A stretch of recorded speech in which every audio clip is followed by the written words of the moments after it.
सहर्ष स्वागत आहे। मागील व्हिडिओमध्ये आपण प्रायोगिक पद्धत ही बघितली होती। प्रायोगिक पद्धतीच्या मर्यादा वगैरे आपण सगळ्या बघितल्या। या व्हिडिओमध्ये आपण एक खूप इम्पॉर्टंट टॉपिक बघणार आहोत। तो टॉपिक म्हणजे तुमचा विकासाची तत्वे, डेव्हलपमेंटचे प्रिन्सिपल। डेव्हलपमेंट म्हणजे काय, ओके, त्याच्यानंतर त्याचे प्रिन्सिपल्स, हे पूर्ण जे काही विकासाचा जो टॉपिक आहे ना, हा पूर्ण मोस्ट इम्पॉर्टंट आहे। कारण यावर प्रश्न हे येतातच आणि हे जे प्रिन्सिपल ना डेव्हलपमेंटचे, हे तो खूपच इम्पॉर्टंट आहे। यातला प्रश्न आल्याशिवाय राहतच नाही। कुठली एक्झाम, तुमची सीटेट असो, तुमची डीईटी असो, यावर प्रश्न हे असतातच। ओके, चला स्टार्ट करूया आपण विकासाची तत्वे, प्रिन्सिपल ऑफ डेव्हलपमेंट। बघा आता सगळ्यात पहिले कुठले कुठले विकासाची तत्वे आहेत। सगळ्यात पहिले निरंतर विकासाचे तत्व। निरंतर विकासाचे तत्व म्हणजे काय की विकास कसा असतो, हा कंटिन्यू होत राहतो, निरंतर घडत असतो। काही काळानंतर शरीराची वाढ थांबते, परंतु विकास जो आहे ना तो सुरूच असतो। विकास काय आहे, विकास निरंतर चालणार, it is a continue process आहे ही। आणि काही काळानंतर तुमच्या शरीराची वाढ थांबून जाते, है ना, तर परंतु काय असते की विकास जो आहे तो सतत चालू असतो। तर उंची झाली, ओके, त्याच्यानंतर तुमचं शरीराची वाढ आहे, उंची आहे, ओके, हे जे काही समजा किशोरावस्थेत काही मुलं राहतात, त्यांच्या शरीराची काही वाढ होते, मग काही वयात गेल्यानंतर काय होते की त्यांची वाढ ती थांबत होते, परंतु विकास हा जो आहे असतो हा अजूनही आपलाही विकास चालूच आहे। आता कसं आहे की भ्रूणावस्थेपासून मतलब आईच्या याच्यामध्ये असल्यापासून, पोटामध्ये असल्यापासून मृत्यूपर्यंत काय असतो, विकास तुमचा सुरूच राहतो, नियोजनपूर्वक आणि हळूहळू सुरू असतो। विकासाचे सातत्य काय असते की विकासाच्या सर्व अवस्थेत असले तरी काही अवस्थेत विकासाची गती ही काय असते, कमी अधिक स्वरूपात असते। जसं कुठल्या, आता जसं जन्मपूर्व तुमची अवस्था आहे, नवजात अवस्था आहे, तुमची पोगाडा अवस्था आहे, यामध्ये काय होते की विकास हा झपाट्याने होतो। ओके, आपण काय बघितलं, आपण विकासाचे तत्वे बघत आहोत, प्रिन्सिपल ऑफ डेव्हलपमेंट आपण बघतो। पहिला आपण बघितलं की निरंतर विकासाचे तत्व। यामध्ये आपण काय सांगितलं की विकास जो आहे हा निरंतर घडत असतो आणि हा नाही का, हा असा नसतो, सेम नसतो हा, ओके, हा असा राहत नाही पूर्ण, हा असा स्पायरल असतो। ओके, विकास कमी जास्त प्रमाणात स्पायरल असतो। ओके, आणि कसं हा परंतु निरंतर घडत राहतो। काही काळानंतर शरीराची वाढ तुमची थांबते, परंतु विकास तुमचा थांबत नाही।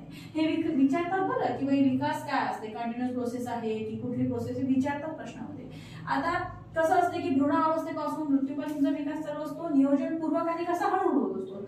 आणि हे विकासाचे सातत्य सर्व अवस्थेमध्ये असले तरी काय असते, कमी अधिक स्वरूपात, कारण की मी तुम्हाला सांगितलं की ते कसं असतं, ते असं स्पायरल असते। ओके, आणि कसं आहे, जन्मपूर्व अवस्था म्हणजे नवजात अवस्था म्हणजे पोगाड अवस्था, यामध्ये काय असते, हा जो विकास आहे हा खूप जास्त झपाट्याने तुमचा होत असतो। सेकंड आहे विकासाचे विभिन्न गतीचे तत्व।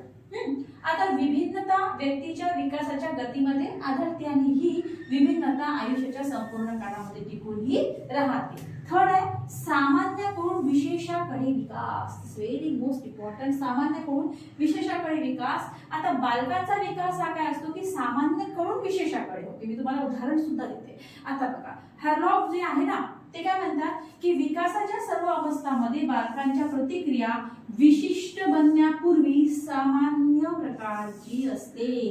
सर्व अवस्थांमध्ये बालकांच्या ज्या काही प्रतिक्रिया आहेत त्या विशिष्ट बनण्यापूर्वी सामान्य प्रकारच्या असतात। त्या कशा, बरं, समजा आता लहान बाळ आहे, आता लहान बाळ काय करते, हो, एखादी वस्तू जर पकडायची असेल समजा त्याला, तर काय करते, तो पूर्ण त्याच्या हाताचा पूर्ण असा उपयोग करतो, म्हणजे पूर्ण त्याच्याशी हात वगैरे पूर्ण असा तो उपयोग करतो त्याचा। ओके, परंतु काही मग तो थोडासा मोठा झाला की मग तो काय करतो की फक्त काही जिथे आवश्यक आहे, जिथे फक्त बोटांचाच उपयोग आहे, फक्त बोटामध्ये बॉल पकडायचा, फक्त बोटांचा पकडेल।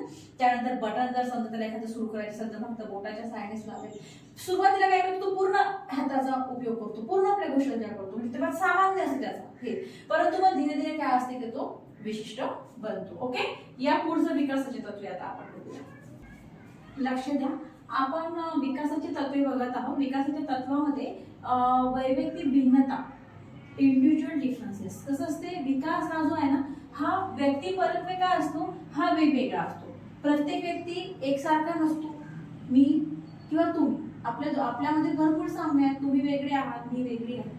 क्रम निश्चित असला तरी काय असते की व्यक्ती भिन्नता मात्र आढळते. यावर अनुवंश आणि तुमचं वातावरण यांचा खूप परिणाम होतो. इंडिव्हिज्युअल डिफरन्सेसवर अनुवंश आणि वातावरण विकासावर खूप परिणाम होतो. आणि त्यामुळे काय होते की एकाच वयाच्या दोन मुली किंवा दोन मुले यांच्यामध्ये भिन्नता आढळते. आपण म्हणतो ना की वर्गामध्ये दोन मुलं आहेत, दोन भाऊ असते, पण त्या दोन भावामध्ये सुद्धा फरक असते. बुद्धिमत्तेमध्ये फरक असते, त्या विचारसरणीमध्ये फरक असते.